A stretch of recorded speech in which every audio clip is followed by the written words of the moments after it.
Very good afternoon to one and all present over here. My name is Amanpreet Kaur. तो आज हम पढ़ेंगे dental products के बारे में। डेंटल प्रोडक्ट्स क्या होते हैं? जो भी हमारे ओरल हाइजीन के लिए जो भी प्रोडक्ट्स यूज़ किए जाते हैं, जो भी कॉस्मेटिक प्रोडक्ट्स आते हैं, जैसे कि ब्रश आते हैं या फिर टूथपेस्ट आते हैं, तो उन्हें हम डेंटल प्रोडक्ट्स में काउंट किया करते हैं।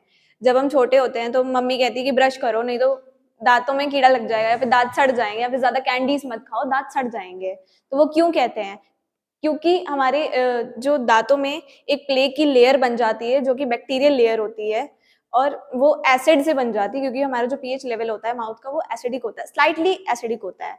तो इसलिए वो एक लेयर जम जाती है येलो कलर की, जिसकी वजह से काफ़ी लोगों के दाँत पीले पड़ जाते हैं। तो उनके लिए यूज़ होता है डेंटल प्रोडक्ट्स। डेंट्रीफाइजर्स में वही प्रोडक्ट्स आते हैं, जैसे कि टूथपेस्ट, ब्रश। कुछ अमाउंट ऑफ टूथपेस्ट जो होता है वो ब्रश में लगा के हमें अप्लाई करना होता है हमारे ओरल हाइजीन के लिए। तो नेक्स्ट आ जाता है हमारा डेंटल केरीज। डेंटल केरीज वही होते हैं जो कि मैंने आपको ऑलरेडी बताया, जो प्लेग होता है हमारे दांतों के ऊपर, जो येलो कलर का स्टेन जम जाता है या फिर येलो कलर की लेयर जम जाती है, तो उसे हम डेंटल केरीज बोलते हैं।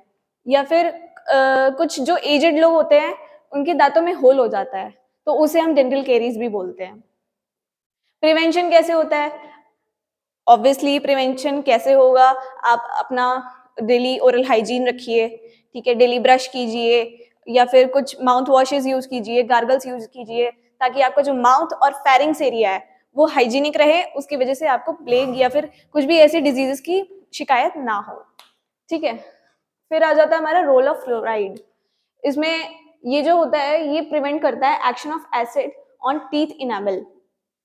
ये भी यही होता है कि जो प्लेग होता है वो जम जाता है, तो इसीलिए फ्लोराइड वाले जो सब्सटेंसेस होते हैं वो यूज़ किए जाते हैं। जो भी हमारे कॉस्मेटिक या फिर सॉरी कॉस्मेटिक नहीं, जो भी हमारे टूथपेस्ट होते हैं उनमें फ्लोराइड, आपने देखा होगा कि फ्लोराइड की मात्रा होती है।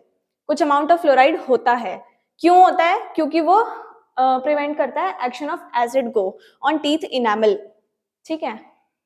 फिर आ जाता है हमारा डिसेंसिटाइजिंग एजेंट। डिसेंसिटाइजिंग एजेंट क्या होता है? एक कॉमन एग्जांपल है, जो लोग काफ़ी एजेड हो जाते हैं, उनको शिकायत होने लगती है, उनके दाँतों में झंझनाहट होने लगती है, तो उसे हम सेंसिटिविटी कहते हैं। तो उस सेंसिटिविटी को रिड्यूस करने के लिए, वो खत्म तो नहीं हो सकती है, लेकिन वो क्योर हो सकती है। तो उसे रिड्यूस करने के लिए डिसेंसिटाइजिंग एजेंट्स आते हैं, जैसे कि सेंसोडाइन कॉमन एग्जांपल है। टूथपेस्ट है, कुछ अमाउंट ऑफ टूथपेस्ट हमें ब्रश पे लगा के अप्लाई करना